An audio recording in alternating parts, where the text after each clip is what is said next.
cold frozen tundra of the Great White North. Or at least in the eyes of most Americans. Craig Knight speaks to unique Canadians who have made a difference in music, film, television, and more.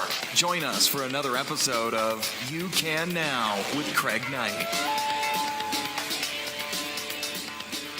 In conversation with unique Canadians. That says it all right there. I'm glad to be back. I'm Craig Knight, and this is You Can Now. And here we are. It's May. I haven't done a show since, I think, December. I think the last show we did was in December. We teased out a few episodes back then just to see what the response would be, and it was fantastic. The first show we kicked off was with, I don't know if you remember. If you haven't heard the shows, then please go back and listen. You can check them out on the UCanNow.ca website, or you can subscribe and follow us on iTunes and get all the shows there. We started out with Ruud Van Steens, who was the vocalist of a band called Arson. And, they've been around since the 70s and one of the iconic Canadian punk bands. And it was really cool to sit down with Ruud and go through sort of the history of Canadian punk. And we followed that up with Mendelssohn Joe, who, again, is another sort of unique Canadian in the regard that Joe comes from everywhere. I mean, he's involved in so many different things, from music to art. He's quite the painter. He's a writer. He's a speaker. He's just an all-around interesting guy, and that episode in particular is one of my favorites. So be sure to go back and check out that. We followed that up with John Power.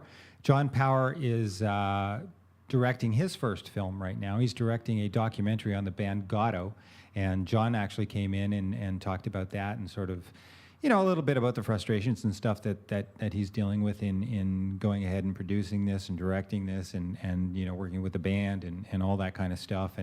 And that's a really interesting show. And John wears his heart on his sleeve. And if you really want to get down and dirty and listen to, sort of where this man comes from, then be sure to check that out as well. I wish John well, and I'm really looking forward to the film when it comes out, because I think that's really going to be a cool thing. So anyway, what happened was we did these shows, and I dropped the ball. Basically, that's what it is. I dropped the ball. I got busy. I moved. My location. I set up this little studio where I can interview people. Was getting all set and really excited about moving things forward, because the response to the first 3 episodes were just fantastic. People seemed to really kind of dig it. I was getting a lot of emails, was getting a lot of Twitter stuff, and I was just going nuts, and it was really, really cool. Unfortunately, I was dealing with a lot of personal issues and, girlfriend issues and things like that, and the move and trying to launch this new charity thing that I'm doing right now, which is a it's called Rock the Violence, and what we hope to do there is stem gun violence in our communities across Canada.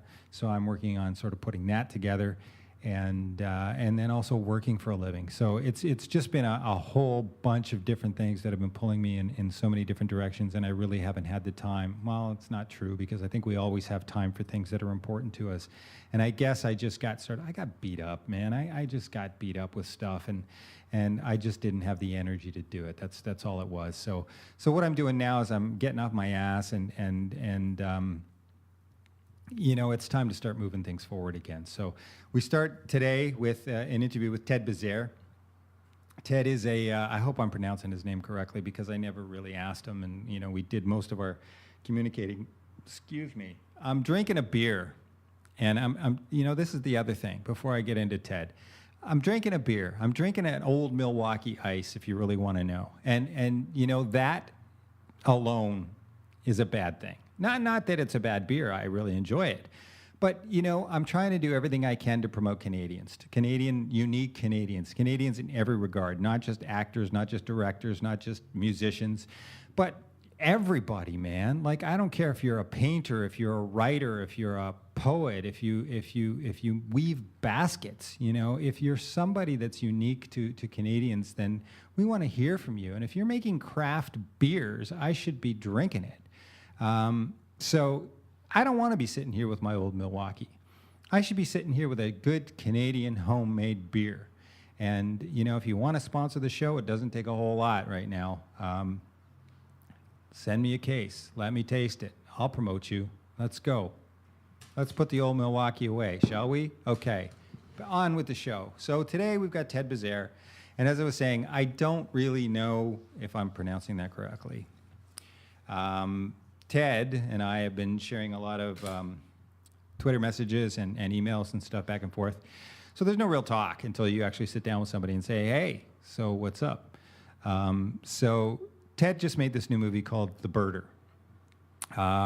He wrote it with a co-writer named Michael Stasko, and he directed it. Cast, amazing cast, people like Tom Cavanagh, Greene, Fred Willard. It's a fun film that you really want to see. One of the other people in the film is Mark Randell, and he's been working with Ted for quite a while, and you'll probably hear his name mentioned a little bit throughout.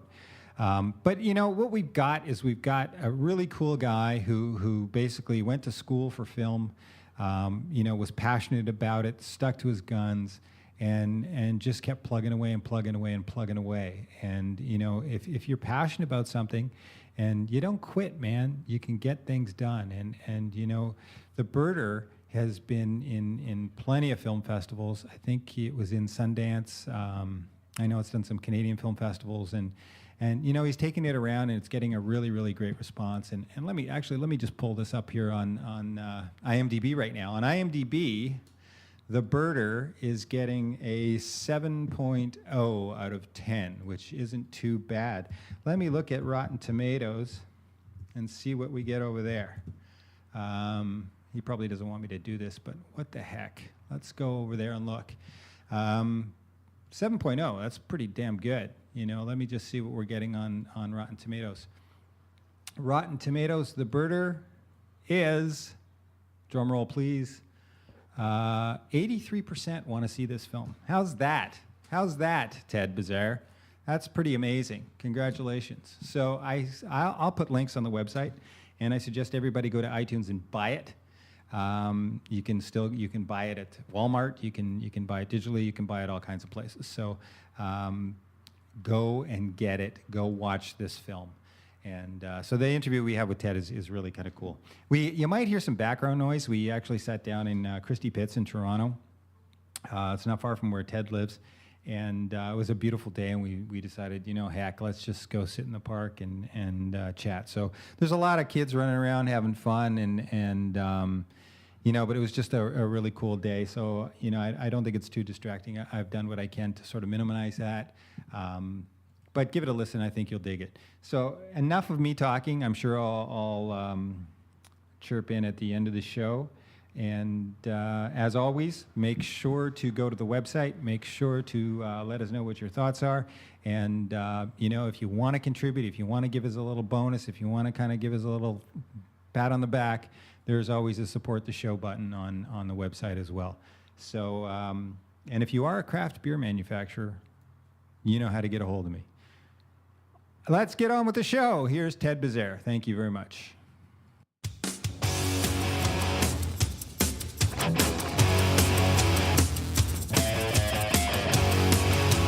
Keep the motor going now. I keep it up at night. Keep the motor going.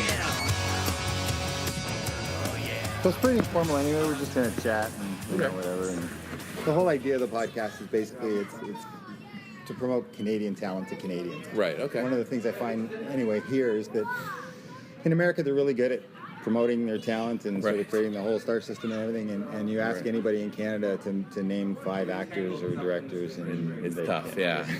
Yeah. So the whole idea with the podcast is basically just to introduce Canadian talent to Canadians, right? Right. So basically we're just going to talk about you, find out all about you, and then get into the film and kind of go from there. Cool. So are you from Toronto initially? Is that your? No, I'm originally from Windsor, Ontario. So and that's where you shot too, right? Oh yeah, in the area, kind of Windsor Essex region, we say. So I've been up in Toronto now, probably just over 10 years. Okay. But yeah, I grew up in Windsor.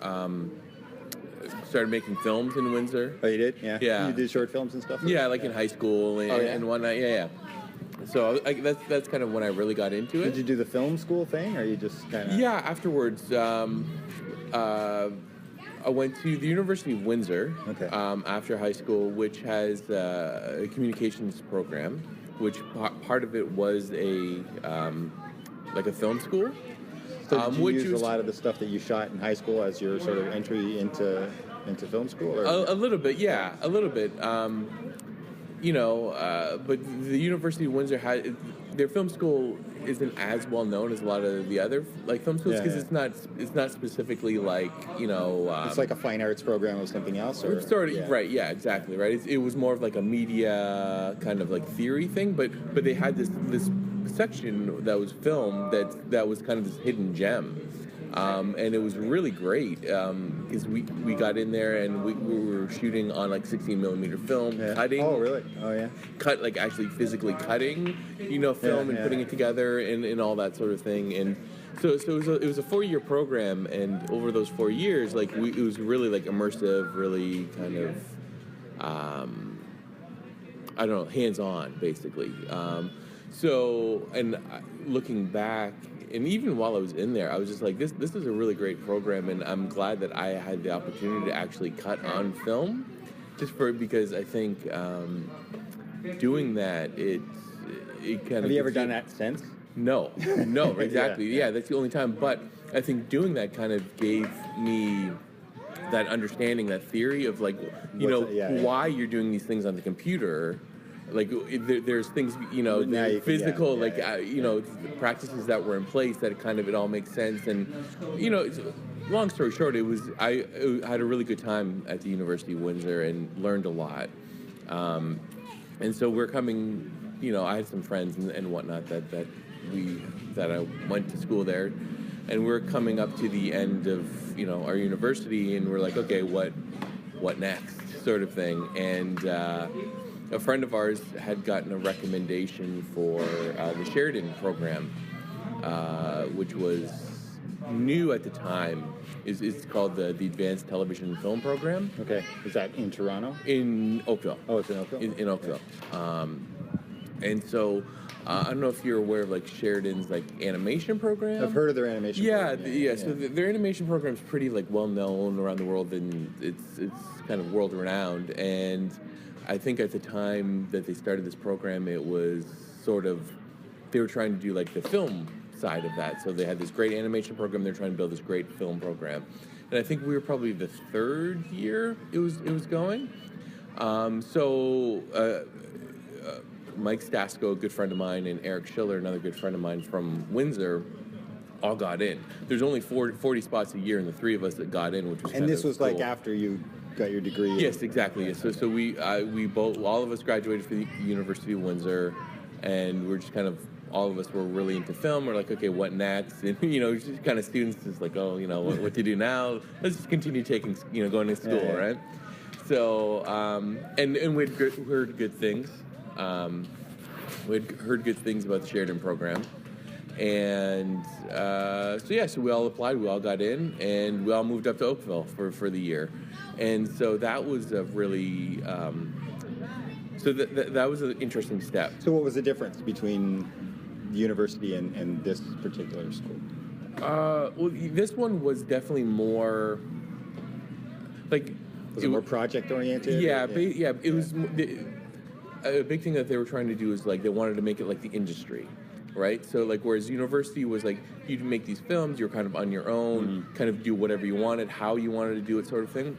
This program was supposed to be set up as So you heard no a lot more. Basically. Right, exactly, yeah. Well, it's true because we had, and a lot of people didn't like the program or got upset with the program because part of it there was a pitching process, right? So if you wanted to do a film, you had to pitch it to the industry / professors, and only a certain amount got picked to move forward to certain stages and so on and so forth, wow. Right?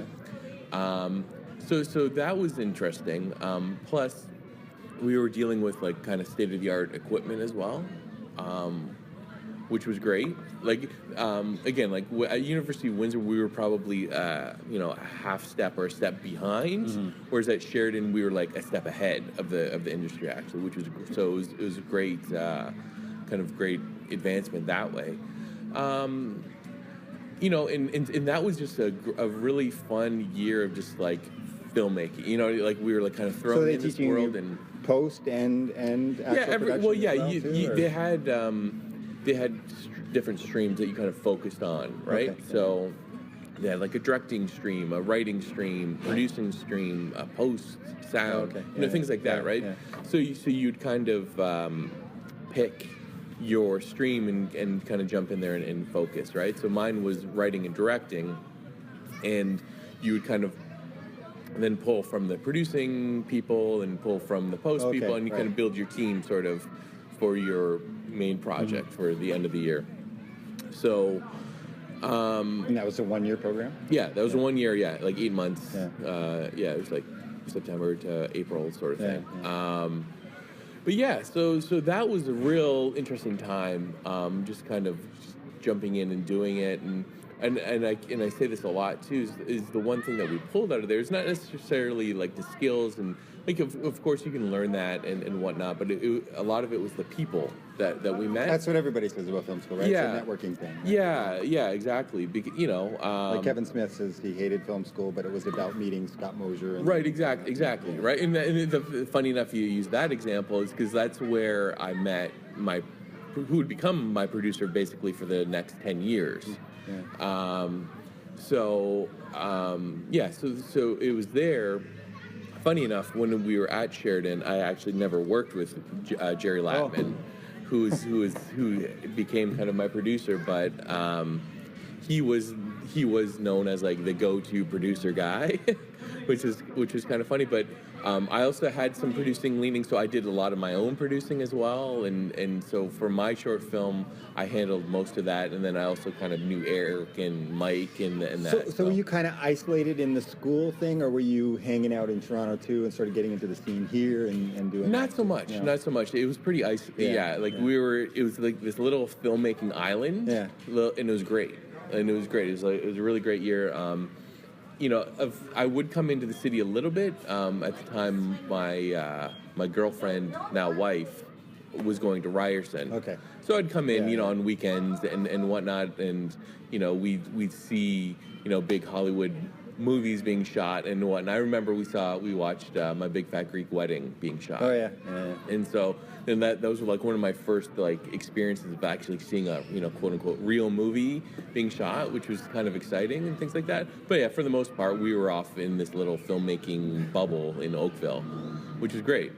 So when you came out of there, did you guys just start working on some independent stuff, or did whatever you created? Again, like it was a pretty intense process, right? Because like, did you have a finished product at the end of the day? Yeah, for sure. Yeah, my film was one of the films that got made that kind of went through the system, and so I had it's a feature or a short, just a short. Some people tried to work the system that way so they could make a feature. Yeah, and so. Which was interesting, but I just wanted to focus more on just a good 10-minute short or whatever sort of thing. So and again, so it was coming to the end of Sheridan, and again that feeling kind of set in of like, okay, now what, right? I'm like, I don't want to go to another school now, right? Sort of thing.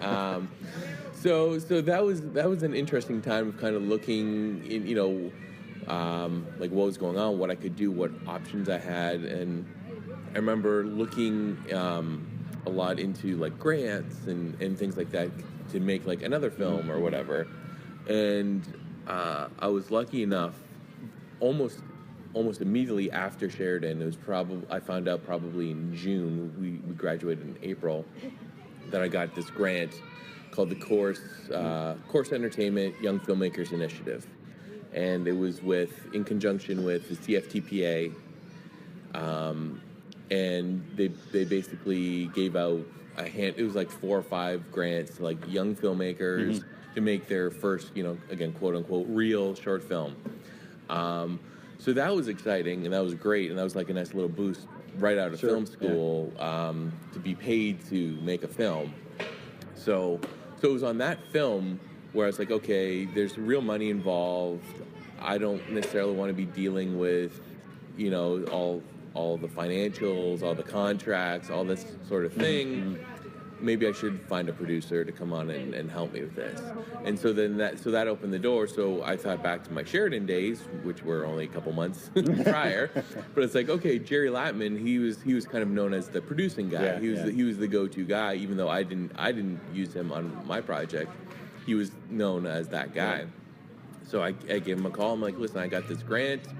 I'm looking for a producer, and he hopped on board. Like, oh, that's awesome. Yeah. So and we've been basically working together ever since. Wow. So So that film was called The Putting Edge, and that was interesting too because there was a mentoring side of it too. So they kind of paired me up with a production company in Toronto. Okay. As part of the grant. As part of the grant, yeah, right. So like they paired us up with S&S Productions, who at the time they were just finishing up the Red Green show. Okay. Yeah.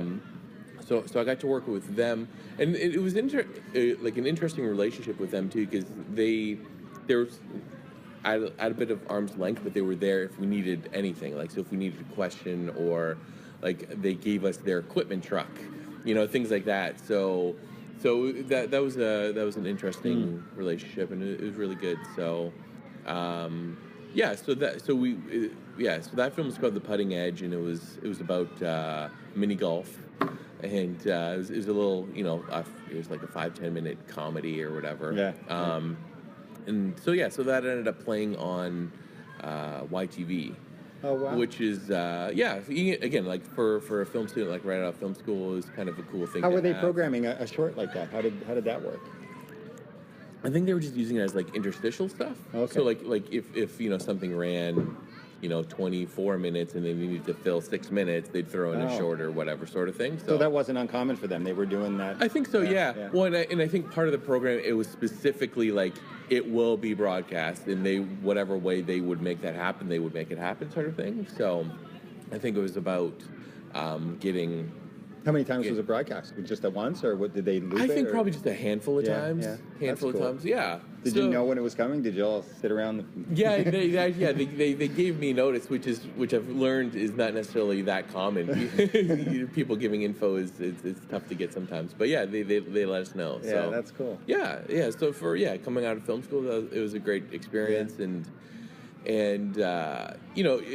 Again, it felt like the first real thing because we were a little bit like out there on our own, kind of doing it and dealing with like production challenges, and I remember having like a bit of a freak out because again, we shot on film. We shot on Super 16 for that one, and there was a problem with the camera, and like, you know, half of our footage we shot was messed up because like the light leaked in and all that, and so we were like really kind of thrown into it and like had to deal with some serious stuff right off the bat. But again, it was a great learning experience. So yeah. So then you did a couple more shorts after that too. You did, or like it was kind of like a slow. Was it the same process through grants for financing this kind of stuff? Yeah. Well, it was similar for the next one too, right? So we're like, you know, so I'm trying to remember the exact timeline of that, but so we did The Putting Edge. That was probably summer, fall of, I forget what year, but then during whatever winter that was, again, so we're like, okay, what next? Like that's always the question, right? So, and I've come to learn since is like you always kind of have to have a couple things going, not like focus on one thing. And then, okay, did you always have that feature that you wanted to do? Like, was that already there? No, you know, at that point, no. No? At that point, no. Like, at that point, I was still trying to figure out what that would be. But that whole feature process kind of came on our next short film. And, like, thinking, like, okay, now it's time, sort of thing. So during that winter, we were trying to figure out what was going on, and at that time they had a program at CBC called Mixflix. and it was for like culturally diverse films. So I went to Jerry and another friend of ours from film school from Sheridan, Paul Dillon, and like let's pitch something, let's put something together, and whatever. So through that process, came up with this film called Priya. It's about this 15-year-old South Asian girl who's self-conscious about her accent, and she has like the crush on this boy, and so she's she doesn't want to talk to him because she's afraid of her accent, and so she tries to lose her accent by mimicking lines from famous movies, right? So CBC liked it, and we got money to make that film through them. So that was kind of our next step. So CBC was financing these shorts that they were playing? Yeah, well, not all of them, but again, there was a specific program called Mixed Flicks that they gave. I think that one was a semi-regular one. I think it was probably 2 or 3 times a year. They'd give out maybe 3 to 4 grants, sort of. I mean, I think it's probably about like 12 a year, I think, give or take. And that didn't last very long, but we got in at the right time, obviously, and So that was for that, and that was a fun project to do. Yeah. That was the biggest thing we'd done to date. Like, we shot that one on 35 millimeter film, and we had like a pretty full crew, and So it was on the set of that, because I think we shot, it was a long shoot too for a short. Like, I think we shot, it was like 4 or 5 days. And again, now looking back, I'm like, how the heck did we ever do that? We're like, okay, you can only shoot 1 day on a short or whatever. So anyways, it was on the set of that, because we're like, okay, this is like 4 or 5 days. We have a full crew. We're shooting on 35 millimeter. We're like, we can, let's do a feature. We can do a feature. This is just like a feature is this times 3. Yeah. Right? So we're like, we can do this. And we kind of built up our confidence and just kept on telling ourselves that on the set of that. So staying on Priya for a second, that film actually did a lot for us. It opened a lot of doors, and it played at lots of festivals, won tons of awards and stuff. So that's a film we're really proud of too. That did really well, and we're really happy. How long ago was that? That was 2005 ish, 2005, 2006, in roughly around that time. Yeah. So. Because like I'm saying, like this was before, this is when Zed still existed and all that sort of thing. Because it played on that as well, and that. So that was a while ago, and that we always kind of look at that as like the official kind of start of our careers almost. Whereas the Putting Edge one was great, but that felt just like maybe like a half step above a student film, you know what I mean? Right. Whereas where Priya was, again, we were totally on our own. We had a decent sized budget. We were dealing with CBC on like a 1-to-1 level sort of thing. So that's kind of where I look as like my quote unquote professional beginning. So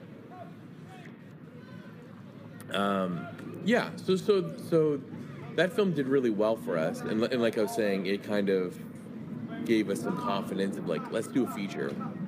So that was in the fall, and I'm trying to think. Yeah, in the following January, producer Jerry and I took a road trip from Toronto out to LA, because a friend of ours was living in Los Angeles at the time. It was pretty crazy, because we literally drove straight from Toronto to LA. We drove, yes, road trip, yes. Oh, a serious road trip. Yeah, okay. yeah. No, it was crazy. We drove basically nonstop in shifts, and we got there in 36 hours. It was pretty crazy. Yeah. Yeah, with a little stopover in Las Vegas. Yeah, you gotta do that. Right. Yeah, exactly. Right. So we went out there. It was a couple of days in Los Angeles with our friend, and at the time we had some inklings. Just to hang out, or did you have meetings planned? Did you? No. Well, the main reason was to go to Sundance. Okay. Right. So we're like. But that's back. You're going. Exactly. Yeah. so we're like, if we're going out to Sundance, we might as well go to LA for a couple of days, see our friend. and then come back to Sundance afterwards, right? So that's basically what we did. So we went out to LA for a handful of days, hung out with him. We had some inklings of like a feature we were talking about. So you're driving across the country in the wintertime then, basically, yeah, right? Yeah. Well, we kind of cut down a little bit, so it wasn't like too crazy. Yeah. So like once he, kind of got into a little bit more of the southern states, it wasn't too bad because we came all the way down and like cut through and then went, Texas, right, and the top of Texas and whatnot. But anyways, so we went to Sundance. What'd you think of that experience? Well, it was... Park City's a pretty cool place. It was great. Yeah. It was great. It was, in large part, a huge motivator for us. Because we went not knowing much, just knowing, this is Sundance. And did you do all the parties, the Harry O's and all that stuff? Not so much that year. But that was part of the story. Is like we went there as outsiders, and it was fantastic, right? It was so much fun. It was so exciting. The energy was great, that sort of thing. And we're just like, this is like so much fun without having a movie here. Imagine if we had a movie in here. We have to do this. So it was basically there that we said, okay, you know what? We're making a feature film this summer, no matter what. And this was in January. So I had some ideas for features that I'd been kind of kicking around and whatnot. And so when we came back, I pitched this one idea to my friend Mike Stasko, who's the co-writer, about it was about this like bored office worker who goes home for the summer to live with his parents and whatever. It was this kind of comedy sort of thing. So I pitched that to him. He liked it. So we started writing this idea. So we wrote the idea. Jerry went out and tried to raise financing while we were still writing. Got money together. We shot this film in the summer. Mike was going to Columbia University in New York at the time for his film MFA. So I went to New York for a few weeks to edit the film, just so because again it was low budget, so we were cutting it ourselves. And submitted to like Sundance and on a suggestion from our one of our producer friends was like, you should submit this to Slamdance as well. Yeah, there was so many dances at that time. Right. He said, I think Sundance is like great, but I think this is a Slamdance. Slamdance was there at running. For sure. At the time, they'd been around. Probably at least a decade by that point, right? So we weren't going to submit to Slamdance, but by suggestion of this producer friend of ours, we're like, okay, fine, let's just submit to Slamdance, and we got in. So, so Slamdance, like you said, runs concurrently. So basically, from being at Sundance and in Park City, with this glimmer of hope and this idea, we were able to pull it all together and be back in Park City literally 1 year later with our film. Wow. Yeah. So that was really exciting, and Slamdance was like insane. Like it was great. It was fantastic. It was for like a first-time feature filmmaker. Yeah. It was just an experience of a lifetime. And again, you have all the benefits of Sundance because everyone's all there, right? So you can get all the same people in the room if you have the right, if you can, get a hold of them and whatnot. So we had a lot of like big people watching our film, which was really exciting for us and whatnot. And like you said, that's when we did the parties. And like as we did all the parties, it was great. Like I remember we saw Broken Social Scene in like a bar literally not much bigger than this pavilion. It was insane. And so it was a really good experience. So so on top of all the parties and whatnot, it opened up a lot of doors for us as well. So that film was called Things to Do. Did you pick up distribution there? Shortly after. Yeah. So like that kind of kicked it into high gear a little bit. So I know we had a lot of meetings during and whatnot, but like we didn't kind of finalize anything until a couple months down the road. But so anyways, so that kind of kicked that off, and so that opened up the doors to Mongrel Media, who ended up distributing it in Canada. And they did a fantastic job. Like we couldn't have asked for, like for it was a pretty small movie, and for what they were able to do with our film was great. What kind of budget were you looking at with that thing? It was a couple $100,000. Oh yeah. Yeah. So, but yeah, they were able to put it in like every Blockbuster. You know, they got it on to TMN, Movie Central, CBC, Bold, and like. So it like for a film of that size, we were really happy with what they were able to do with it. So that was really good. So are you feeling like a filmmaker now at this point? Is it a little bit? Like that's that. Yeah, I think the whole like slam dance experience and then it played a few festivals afterwards and whatnot. But like the slam dance thing was just like, okay, this is real. We made a film. It's here. People are seeing it. We got a positive review in Variety. Yeah. You know what I mean? Like this. Okay, this is happening, right? So it was a really exciting time. Really fun.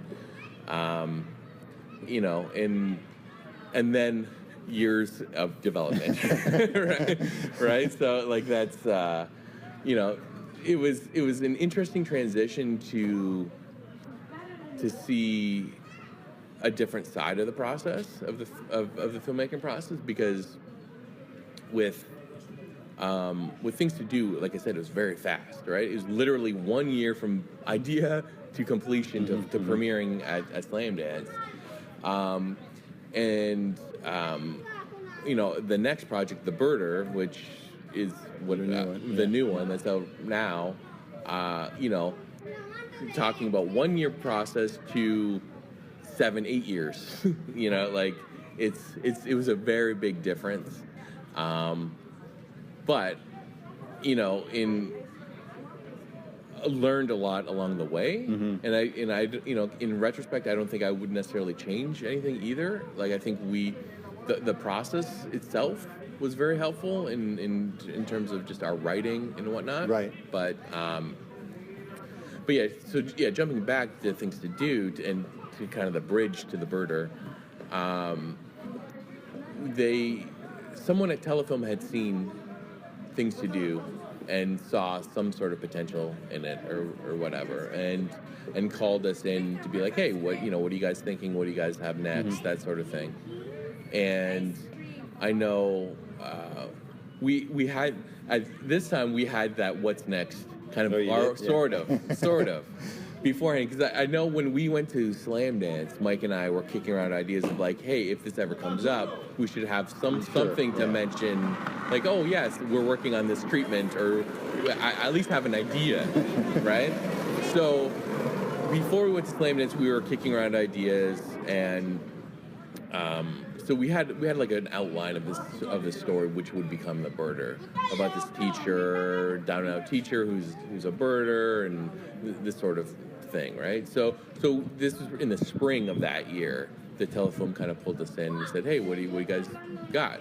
So we pitched them this project. At the time, it was called The Ornithology of Ron Spencer, which has gotten changed for marketability reasons, but yeah. So we pitched them that idea, and long story short is they liked it, and kind of we went into development with it almost immediately after Things to Do had premiered and whatnot. So So how do you find the system, though, in Canada, the way it works? I remember going back in mid-'90s, maybe. I think it was mid-'90s, maybe late '90s.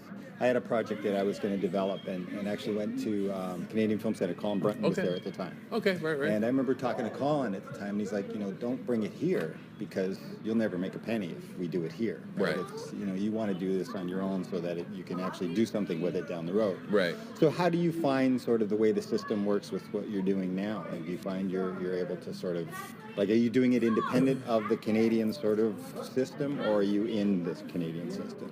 Well, I'm trying to do a little bit of a hybrid, right? Yeah. A little bit of both, because I think, the birder basically went through the system, the Canadian system, and like I said, it's, I don't have much negative to say about it. It took a while. It's just a different sort of business model, right? Yeah, like it took a while, but like I was saying before, like I'm kind of glad it took that long because, like, looking back at what we thought. So you were developing this with them for that whole period of time? Yeah, on and off for them. Yeah, Yeah. ultimately, they came in on production and whatnot, right? So,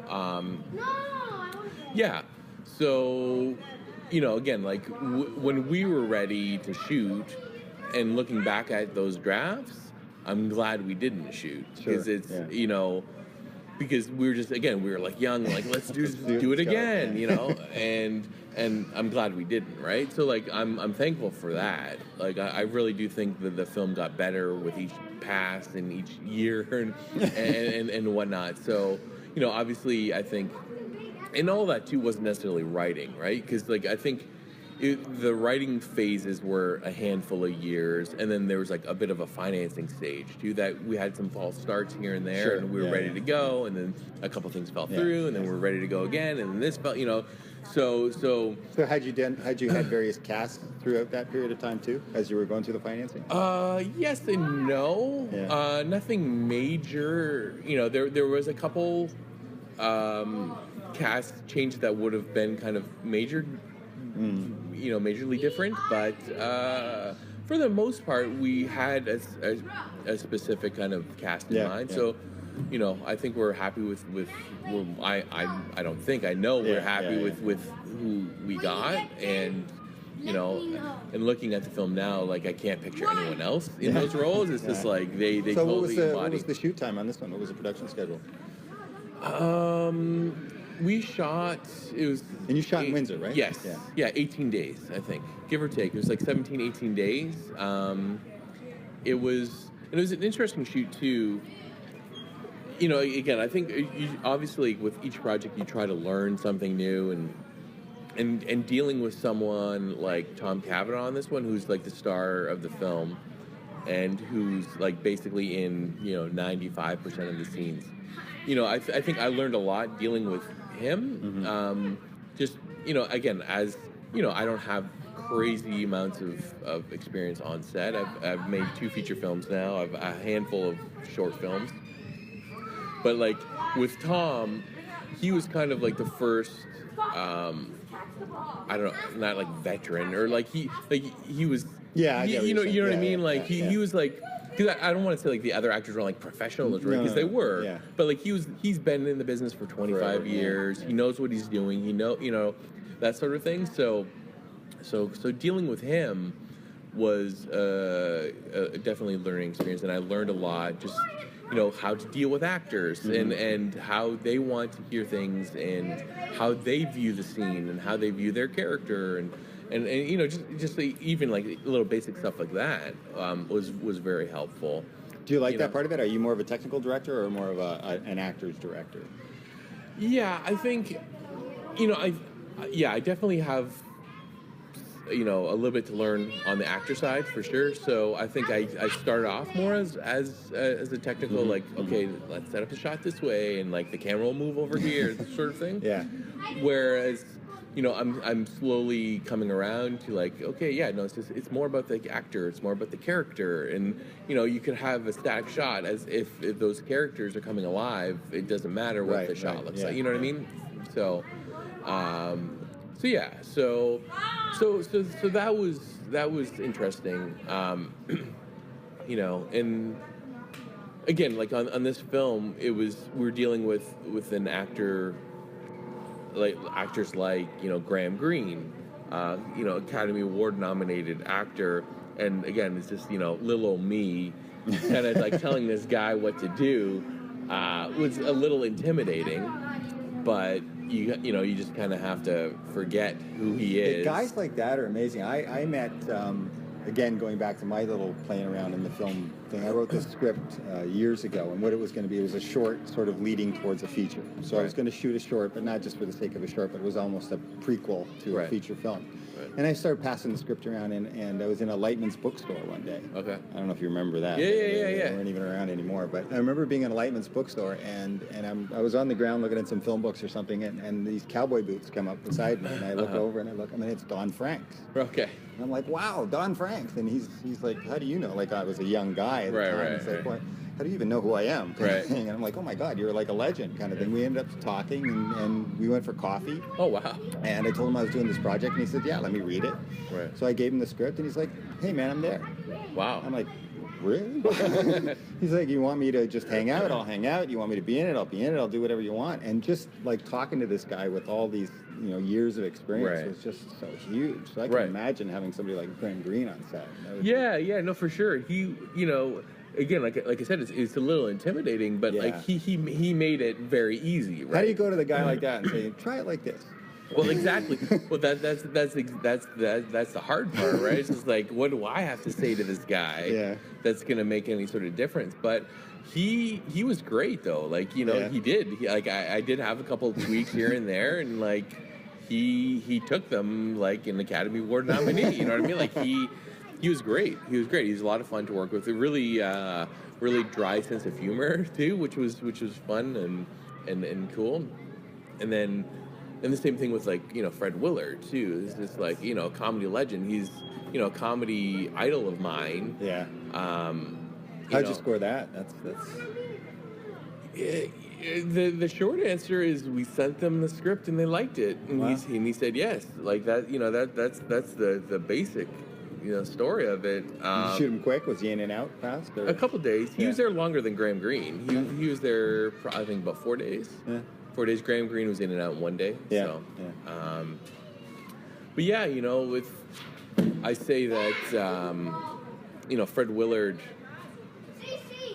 it was just amazing to work with someone like that, because in my formative years of, as a filmmaker, in the high school, university kind of age or whatnot, I was really obsessed with a film called Waiting for Guffman. Oh, loved it. Right, yeah. So all that Christopher Guest. Yeah, exactly, right. And like Waiting for Guffman was like that for his first kind of mockumentary, and that I just remember that having a big like impact on me. And of course, like Fred Willard plays a large part in that. So 10 whatever plus years later, I remember I'm working with Tonight though. Well, exactly, with Martin Mull, right? Yeah, exactly. But I think for me, Waiting for Guffman was like the first introduction to him, and then like I went back and realized, oh, he's in a million other things, right? Genius, Yeah. So again, for a guy this is my second feature film, to work with literally like an idol of mine is just like wow. So now I got Pacino lined up for the next one. Yeah, exactly, right, exactly. Yeah, so, and then, speaking of the cast, too, like, we're really excited to, we have a great kind of up-and-coming cast, too, that fills out the rest of it. Like, we have Mark Rendell, who's been acting since he was a kid, but he's fantastic. And we have James Spilichuk, who's on, like, Hard Rock Medical on TVO, and Tommy Amber Peary, who's on, like, Bitten, who's on Space Channel, and and like everyone else, like Alana Harkin, So, we're really pleased, with the cast we got. So what are you doing now as far as promotion and stuff? How's it? Who's distributing it? We have Industry Works Pictures is kind of the overall Canadian distributor, and then Anchor Bay is dealing with the DVD. Yeah. Okay. So so they still do DVDs. Yeah. Well, it's phasing out, but it still exists. Is it? Yeah. Well, like we're just saying, it's in like every Walmart. Like our Walmart's still big. That exactly. Way, Walmart. Yeah. I think Best Buy still sells DVDs. So it's still out there, and then online, and I think a lot of people still like just having the tangible thing, yeah. you know. Like I know I do. I don't. You don't. You don't. See, If I have to take it and put it in the thing, I don't do it anymore. Really? Yeah. No. See, I like that process, right? Like I like the tangible I like thing. a book to actually hold the physical book. I don't read on this thing or anything, but I with the DVD, I don't want to go through that anymore. Right. It's just I just plug in my USB and go that way. Yeah. See, I don't know. I think it's part of like just like the packaging too. The thing I miss is the extras though. That's the thing I miss now. You know, that the DVD comes with. Right. I love listening to the commentary now. Did you do one? Did you? No, we didn't do commentary. No, we have. There's like a behind the scenes and some other videos that we did. So but no commentary. Yeah. So what's next? Yeah, well, that's a good question. Well, along the way too, like during that process too, I was trying to learning from my past mistakes of not having something on the go. I was trying to get a couple things in development along the way. So yeah, I have various projects at different stages. So the Birder though, is it doing theatrical right now? It did theatrical. It did theatrical. It was a very small Canadian one. Like it was a handful of cities, mainly in Ontario. So like we did like gangbusters in Windsor, which is where we shot the films. It played 4 weeks in there. Wow. So and then Toronto, London, Waterloo, Ottawa, and I think maybe a couple other cities or whatever. So it was pretty small, theatrical, but it did okay. So, and then now it's shifting into like the DVD digital, so you can get it on iTunes and. So what about Amazon. the Netflix thing? Who works on all that kind of stuff? That's a distributor. Yeah, so that'll probably be a little bit more down the road. Netflix is usually kind of like one of the last secondary. Yeah, exactly, right? Because like once it's on Netflix and it's basically quarter free, like that you want that to be one of your last windows. Sure, So just we're kind of like pushing the DVD and digital, and I think it's gonna be on Super Channel in the fall, I believe. So. It's getting out there. And then there's also like the U.S. and international, which we're still kind of working on, which we don't have necessarily a deal just yet, but we're working on that. So hopefully we can get in the States, definitely. It's kind of cool the way it rolls out too, because then you meet different people along the way who finally just discovered it and stuff. Right, exactly. And that's really cool. Yeah, for sure. So there's just such a great wealth of talent here, man. It's really amazing that so much stuff gets done, you know, and then nobody really knows about it, you know. Right. So it's great that you're actually doing things, and it's great that you came out and talked to me too. Thanks for having me, for sure.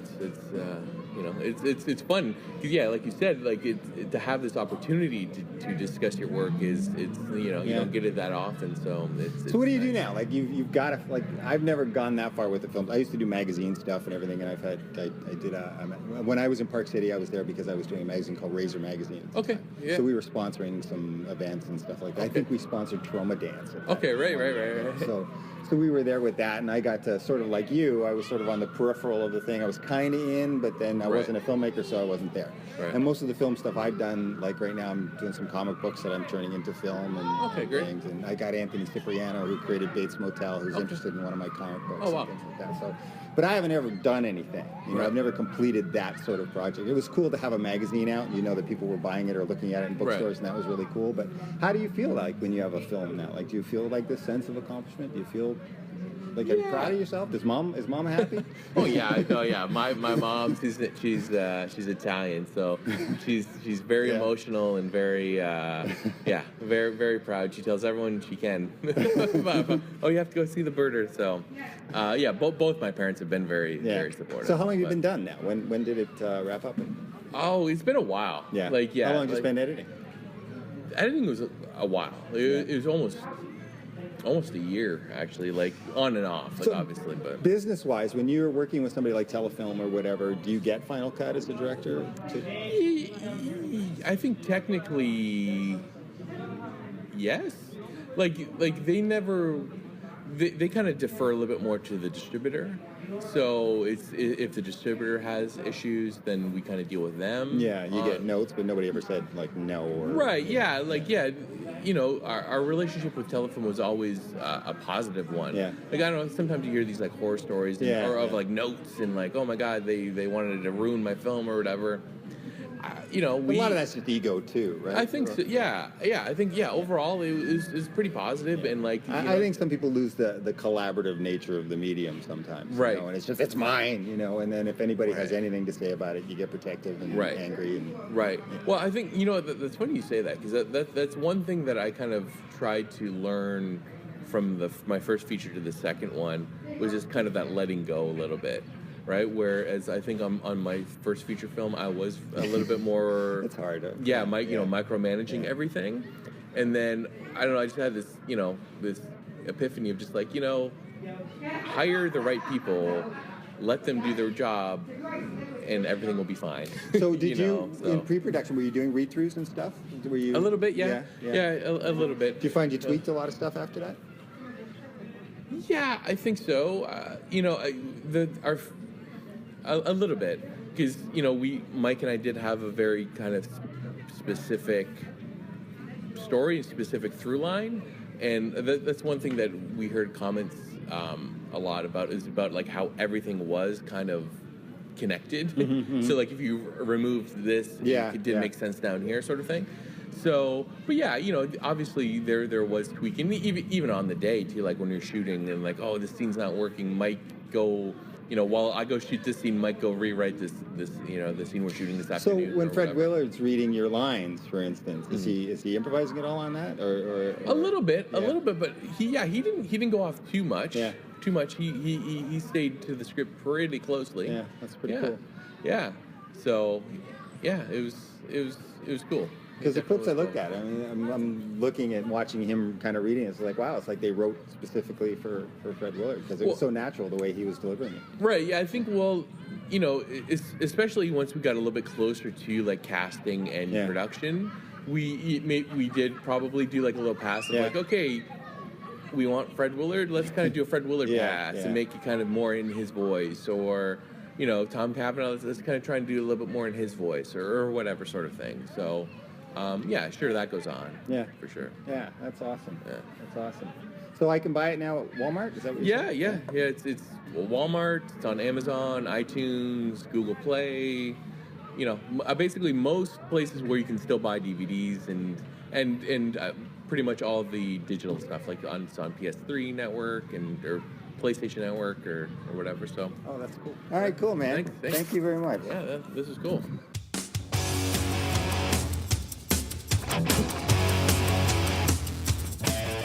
So that was Ted Bezaire, and I want to thank him for coming out tonight. It was a really cool time. We had a really great conversation, and I hope you really enjoyed it. It was a little bit difficult with some of the background noise, and I went through and I was editing a little bit, and it was like, I could really spend a whole lot of time taking this out. But you know what? I dug it. I thought it was really cool. I thought, that's Toronto, man. We're out there sitting in the park. It's a beautiful day, and we're talking about film. And I had a really great time, and I hope you did too, listening to it. The music that you heard, that's a band called the Hellhounds, which is actually, if you're out and about around Toronto, you can check out this performer right now. He goes under the name Evil Elvis. And he's a good friend of mine, guy I played with way back in the 80s, and recently, again, a couple of years ago, until he decided that he thought stand-up bass players were cool, and we then parted ways because they're just not. I don't like the bobblehead, sorry. Anyway, so that's Evil Elvis, or the Hellhounds with Too Fast for You.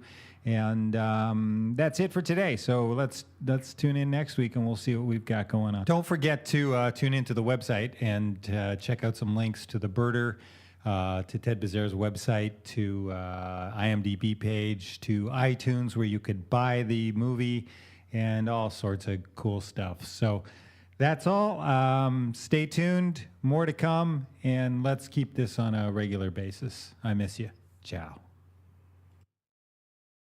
Thanks so much for listening to You Can Now with Craig Knight. You can check him out online at www.youcannow.ca.